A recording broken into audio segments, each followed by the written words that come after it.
Overthink Studio.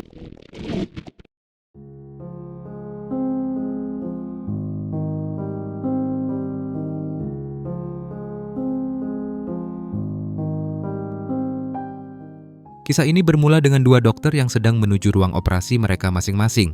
Yang pertama adalah Jong Seok, seorang dokter bedah otak yang melakukan prosedur di ruang operasi tersembunyi di balik sebuah kuil. Pasiennya kali ini bukan orang biasa, tapi seorang tokoh kriminal bernama Kim Do-bong. Meski dikelilingi anak buah Do-bong yang terus mengawasi, Seok berhasil menyelesaikan operasi pengangkatan tumor di otaknya dengan baik.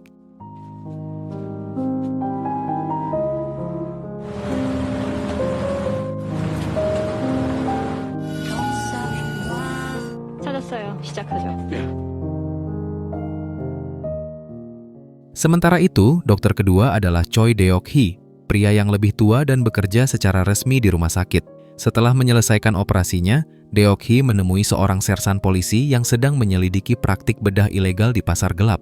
Polisi tersebut menunjukkan rekaman video sebuah operasi otak yang disebut nyaris mustahil dilakukan di luar rumah sakit. Setelah polisi itu pergi, seorang dokter muda yang bekerja dengan Deok-hee bertanya, apakah mungkin tangan dalam video itu adalah milik Seok? Deok-hee tidak langsung menjawab. Sebaliknya, ia menghubungi seorang wanita dan memintanya untuk mencari seorang perantara operasi ilegal bernama Min. 방금 저거요. 저거 혹시 세욱이는 아닐까요? 그럴지도 모르지. 나야. 불법 수술 브로커인데 민 사장이라고. Di tempat lain, di ruang operasi darurat milik Seok, sang dokter bangun dari istirahatnya dan memeriksa kondisi pasien. Kim Do-bong masih stabil. Seorang perawat yang membantu dalam operasi mendekati Seok dan menyapanya dengan nada mengenali. Ia mengatakan dulu pernah melihat Seok saat masih di rumah sakit Universitas Yeonshin. Namun Yang Ju, asisten muda Seok, memperingatkan bahwa perawat itu sebenarnya disewa oleh para kriminal dan punya reputasi buruk karena pernah memperlakukan pasien lansia dengan tidak layak. 스님, 잘 안 들리세요? 고마워. 저도 연신대 NS에서 근무했었거든요. 그 여자 누구요? 아니요. 우리가 사람... 그 여자도 생기는 게 많... 전에 대학병원에서도 일하고 그랬... Tak lama kemudian, perawat tersebut terlihat memasukkan cairan ke dalam infus pasien. Saat Seok memeriksa kondisi pasien, ia menemukan Do-bong tak sadarkan diri. Perawat itu memanfaatkan situasi untuk mengancam Seok. Ia meminta uang sebagai imbalan agar tidak membuka rahasia praktik ilegal Seok. Seok terlihat tenang dan menyetujui permintaannya, namun dengan senyum yang sulit dibaca. 때리고 밀고. 환자분, 공대가...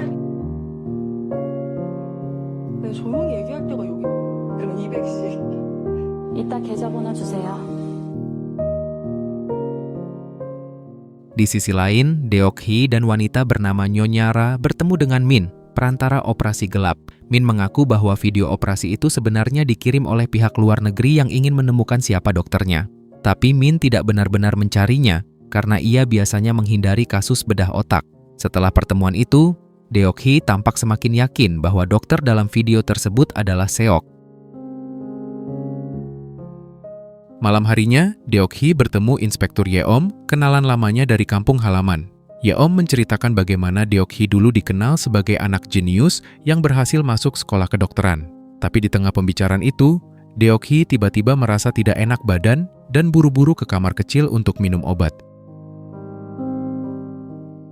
Kembali ke lokasi Seok, orang-orang Do-bong mulai menghapus jejak dari operasi ilegal tersebut. Do-bong berterima kasih kepada Seok dan menawarkan bantuan jika suatu saat dibutuhkan. Mereka lalu pergi, meninggalkan Dr. Han, rekan Seok, yang akan menjaga Do-bong selama beberapa hari. Kini hanya tersisa Seok, Yang Ju, ahli anestesi, dan perawat tadi. Seok kemudian menyuruh Yang Ju mengantarkan sebuah kotak es ke Dr. Han, sambil memperingatkan agar tidak membukanya. Ia juga meminta ahli anestesi untuk beristirahat. Namun di tengah jalan, rasa penasaran mengalahkan Yang Ju. Ia membuka kotak tersebut dan mendapati isinya hanyalah beberapa bungkus makanan ringan. Ia pun berbalik arah kembali ke tempat semula. 쓸게요. 그 비싼 거. 하실 거고 그때까진 하세요. 선생님한테 어떤 문제라도 상관없으니 조심히 가세요. 연락드릴게요. 아이스박스는 왜요? 너 괜히 열어보고 그러면 안 돼. 여기서 이러지 말고.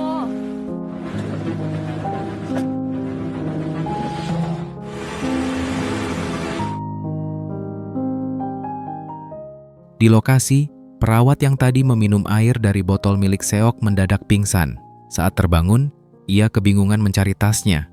Ia akhirnya menemukannya di ruang operasi, tempat di mana Seok muncul dan menyerangnya dengan kawat. Tak lama kemudian, Yang Ju tiba dan melihat Seok berdiri di ruangan dengan tenang bertanya, "Sekopnya di mana?" Sementara itu, Nyonya Ra menyerahkan beberapa foto kepada Deok-hee. Foto Seok yang sedang bermain dengan anjing peliharaannya. Deok-hee tersenyum melihatnya. Nyonya Ra berkomentar bahwa mereka berdua punya banyak kesamaan. Deok-hee tampak mulai mempertimbangkan untuk bertemu langsung dengan Seok. Kini, Seok kembali ke apoteknya yang terletak di daerah kecil bernama Paju. Saat ia keluar dari tempat kerjanya, ia melihat seorang pria dengan alat pemantau di pergelangan kakinya berdiri di seberang jalan, menatap ke arahnya.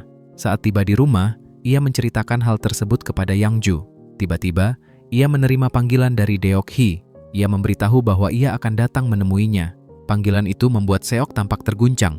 Kilas balik memperlihatkan peristiwa di mana Deok-hee pernah membuat Seok dikeluarkan dari ruang operasinya sendiri. Saat itu, Seok yang dipenuhi amarah mencoba mencekik Deok-hee. Namun rekan-rekan dokter lainnya melerai. Deok-hee kemudian menamparnya dan berkata bahwa ia tidak akan pernah lagi bekerja di ruang operasi manapun. Seok terlihat berlutut di tengah hujan, memohon maaf, namun Deok-hee tetap tidak mengampuninya.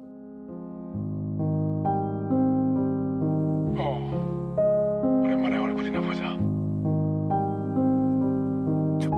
그러나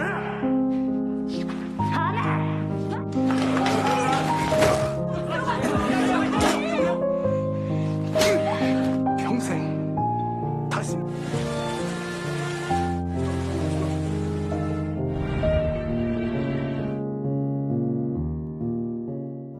Kembali ke masa sekarang, Deok-hee akhirnya tiba di tempat tinggal Seok. Setelah berbasa-basi, ia memperlihatkan video operasi otak dan mengakui bahwa Seok sudah banyak berkembang. Ia kemudian mengungkapkan bahwa dirinya sedang sakit. Ia didiagnosis menderita glioma di batang otak. Ia meminta Seok untuk melakukan operasi. Saat Seok bertanya dengan nada kesal mengapa ia harus membantu, Deok-hee menjawab bahwa pihak berwajib sedang mencarinya. Saat hendak pergi, Deok-hee kembali merasakan nyeri hebat. Ia mencoba mengambil obat, namun Seok datang dan menginjak vial obat tersebut hingga pecah. Ia tertawa pelan saat menyaksikan Deok-hee kesakitan.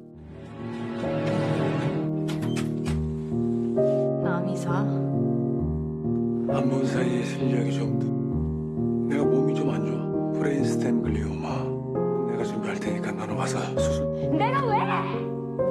경찰이 너 찾고 있으니까.